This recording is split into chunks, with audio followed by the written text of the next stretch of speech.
It's Sunday. It's Sunday. What? That's my line. It's Sunday, and this is Video Games and Consoles from the Loft.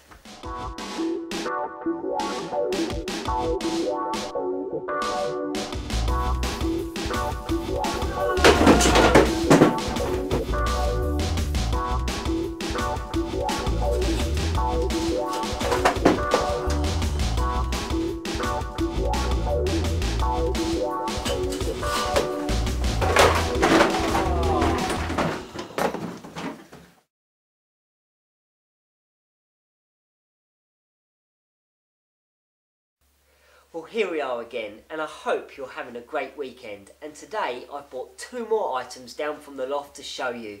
Both are great handhelds, one from America and one from the UK. One you can fit in your pocket and the other one you can't. Anyway, we're going to start with this one, and that's this Pocket Scramble from Grandstand. Well, behind the branded name of Grandstand lies the Adam Leisure Group, and they imported many electronic products like this game from around the world from many different manufacturers such as Tomy, Entex and Epoch, and then stuck the branded name of Grandstand on the top. Well, they were operating during the 1970s to the 1980s, and this is Pocket Scramble, so let's take a closer look. Well, this is another quirky little game from Grandstand. It comes really well packaged and it looks good. It's extremely eye-catching and it's extremely compact inside. Here's the game straight away. Looks really good too. And if we start at the back, you'll need to fit in the battery compartment 2 LR44 batteries, and these will last you a long time. If we slide the battery compartment back, we can now have a look at the front. It has a large LCD screen for great gameplay, and you won't miss a beat, and it looks good too. You have an adjust button there on the left to adjust the time on the game. On the right you have a mode button for time, alarm, the game and your fire button during gameplay.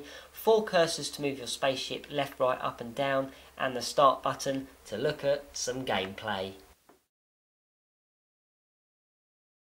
Well, this game was made in 1983 and is based on the arcade game of Scramble, and the object of the game is to fly the spaceship across an alien landscape fighting off alien attackers, and then you have to destroy the enemy command base at the end. A really addictive game, and you can play it for quite a while. It does start off slow but does gradually get harder, but a really quirky game.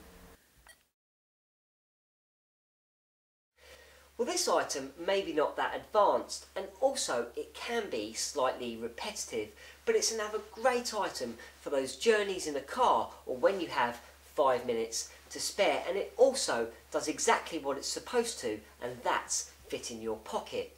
Well, that's the first handheld out the way, but what's the second? Well, it's one of my favourite early handhelds that I own, and actually it's a game that everyone should have played, and that is Pac-Man. But this isn't Pac-Man, because this is Pac-Man 2 from Entex.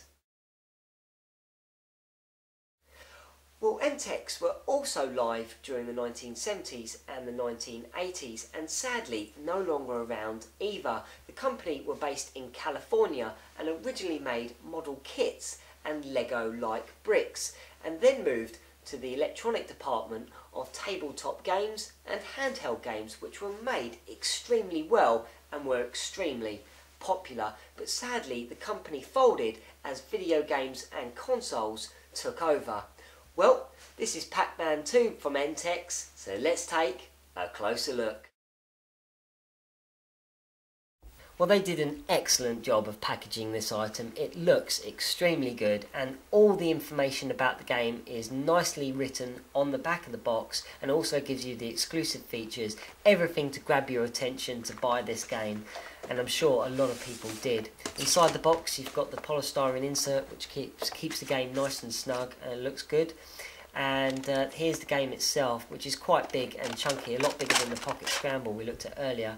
Inside the battery compartment you'll need to fit 4 C batteries, but these will last a long time. It also gives you the Pac-Man 2 instructions on the back, which is handy in case you lose the instruction manual. And this is interesting, it says patent pending on the bottom there. I've never ever seen that on anything else other than this system, which is quite strange.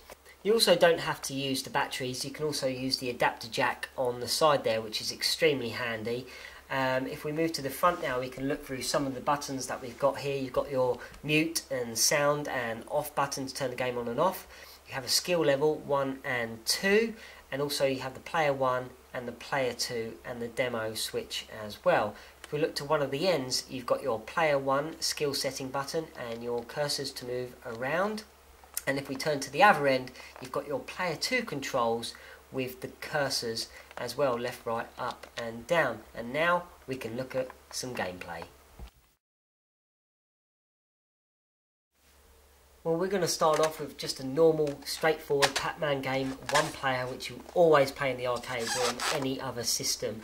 And of course you have to move your Pac-Man around the maze and avoid the ghosts, collecting the red bugs and also picking up those power energizers to kill the ghosts. And it's extremely exciting and it's a very good version of the game. And also, as usual, you can escape at the escape ports and move left and right on the sides of the screen, which is excellent. But as I said, it's a really addictive game, and this is the best version I've played, and I just can't say it enough. It looks so good.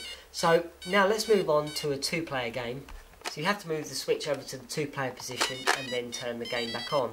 Player 1 will take control of the Pac-Man and player 2 will take control of the ghosts, and then you have to move the ghost around and chase the Pac-Man around the board, and it's extremely exciting and it is a lot of fun and extremely addictive. Well, although this game is called Pac-Man 2, it's still original Pac-Man, but can be played by 2 players, which I actually think is a really great touch, and is also one of the best versions of the game that I've ever played, and certainly is my most favourite early handheld of them all. Well, it's that time again of how much I think you should pay, and if we start with the Pocket Scramble, I think you should pay anything from £10 to £30 or $15 to $45. As it comes to Pac-Man 2, well, it's a little bit more dearer, but not too much. I'd say 20 to 40 pounds, or in America, then you're probably looking at about $20 to $50. Well, I've had a great time today. It's been great fun reviewing these 2 handhelds. They're absolute classics, and I hope you've enjoyed them too. Well, that's Sunday again, and I'll see you next Sunday. Have a great week, take care, and once again, thanks for watching.